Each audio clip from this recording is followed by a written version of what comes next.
What's up guys, it's me exactly, and welcome to day 55 of the 2017-2018 NBA season. You already know that we got a few things to talk about today, so let's not waste any time. Let's get right into it. Lego. Come out here and fight, man. Just come out here and take it one game at a time, one day at a time.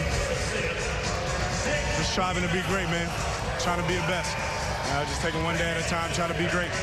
One day at a time, and that's every day with me, so. Don't compare the man to Paul George. That's not what Victor Oladipo wants. But it's only natural though, when a player gets traded for another player and then one of the players starts to play extremely well, we have to start questioning who really won the trade and who got the better player. Now, I can't come out and say that Oladipo is the better player when compared to Paul George. I'd say he might be a better player as of right now. He's playing better than Paul George right now, maybe, but his 25-ish games that he's been fantastic in so far this year cannot trump the years of being great that Paul George has had. If he keeps this up though for the rest of the year and then comes back even better next year though, then it might be a different story, but as of right now, it's just a little disrespectful to Paul George to put Oladipo ahead of him already. But like I said, Oladipo doesn't want to be compared to Paul George. I'm kind of getting sick and tired of the comparisons with Paul George and myself. He's moved on.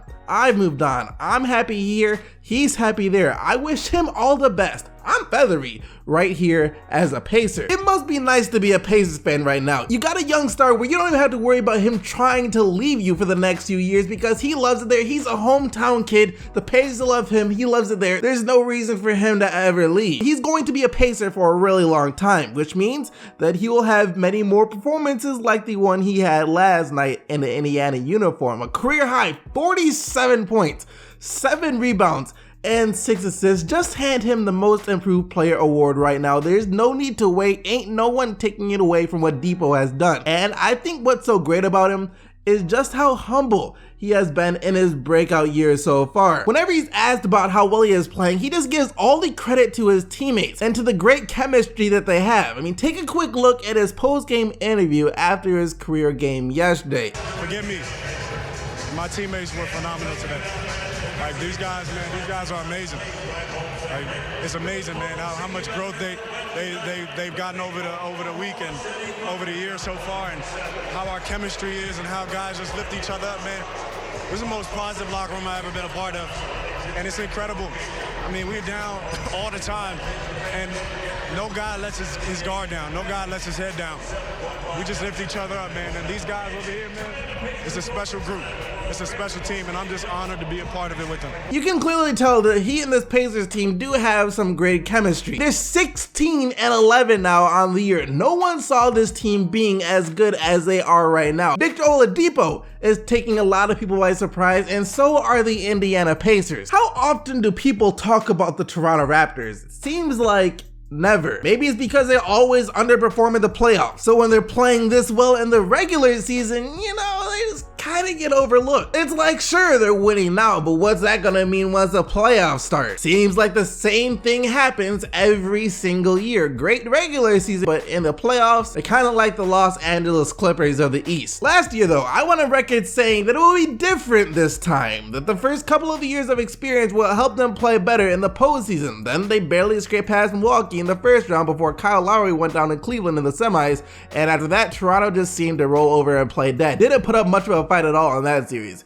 And this year, I'm sorry to any Raptors fans that might be watching this and for some reason believe your team still has a chance of coming out of the East. Look, we all know that they don't, and this isn't going to be some video talking about their being slept on or anything close to that, but I do have to give respect to where respect is due, and that respect is due to DeMar DeRozan. Now, before the season started, DeRozan said in an interview that his goal this year was to be the leading assist man for the Toronto Raptors. I thought that was absolutely insane. Everyone thought that was absolutely insane. We all knew it wasn't going to happen, but while he might not be leading the Raptors in assists this year, I still don't think that's going to happen. For a guy who hasn't been known to rack a bunch of assists in previous years, he is is now showing that he is capable of setting his teammates up to score and not just scoring himself. Compared to last year, DeRozan is scoring almost 5 points less per game, which would lead you to believe that he is having a down year when it's actually the opposite. DeMar DeRozan is easily having his best year of his career, 23.5 points, 5 assists, and 4.5 rebounds per game, and those assist numbers are constantly climbing. I mentioned this in some of my other videos, but the Raptors are running a different offense this year that involves more ball movement and also playing DeMar DeRozan at the point guard position from time to time. To start out the season, you could tell that both he and Lowry were trying to adjust to this new style of play. It was kind of shaky. But the more games they played, the more comfortable they looked. And the better this Raptors team started to look too. In the win versus Sacramento last night, DeRozan had 25 points and 9 assists. He had 26 points and 6 assists in the win over Memphis, 20 points and 8 assists the game before that, and not too long ago, he had a game where he only attempted 5 shots, but dished out 8 dimes. His game is changing, and the Raptors are greatly benefiting from it. They're still a couple pieces away from being a legit championship team, but they're playing better. I think Rajon Rondo starting at the point guard position is one of the best things that could have ever happened to Jrue Holiday. Before Rondo started playing consistent minutes for the Pelicans, Holiday was struggling. Let's just put it like that. He was struggling to get his shot to fall. But as soon as Rondo started to get a bigger role in the offense, Holiday has benefited more than anyone else on the team. He and Rondo and the rest of the team were perfectly in sync last night in the Pelicans' 131-124 win over the Embiid-less Sixers. Rajon Rondo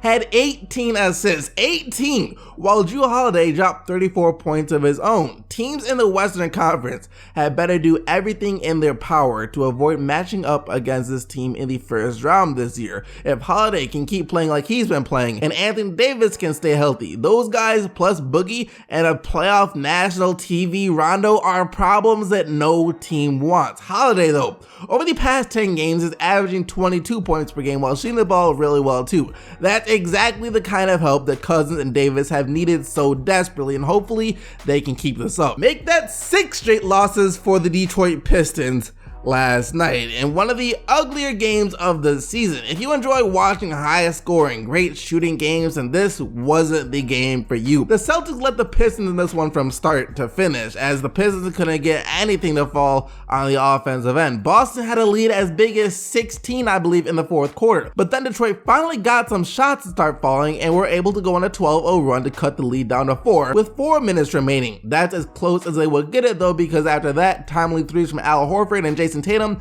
as well as an acrobatic drive to the rim from Marcus Smart, were enough to give Boston the 91-81 win. Horford with 18 points, 9 rebounds, and 6 assists on the night. Speaking of not pretty wins though, the Wolves haven't had many of them this year. All of their wins seem to be more gritty, grinded out, close wins. That's exactly what they had to do yesterday against the Dallas Mavericks too. Another lowest scoring game with the final score of 97-92.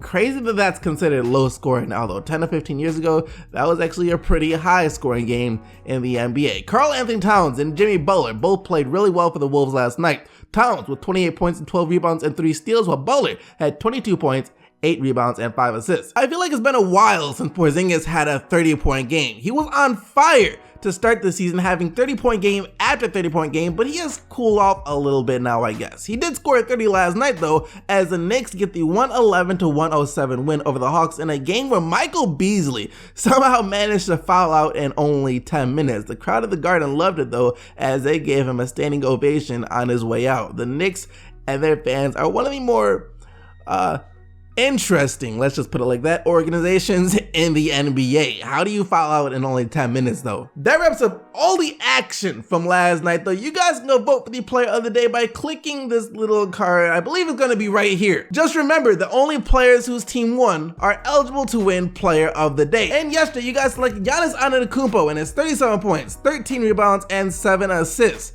as the player of the day. Thank you guys so much for watching. Make sure to leave a like on this video as well as subscribe to the channel for more daily NBA news and highlights. But until tomorrow, keep getting the Bucks, Team SDC, and I'm out of here. Peace!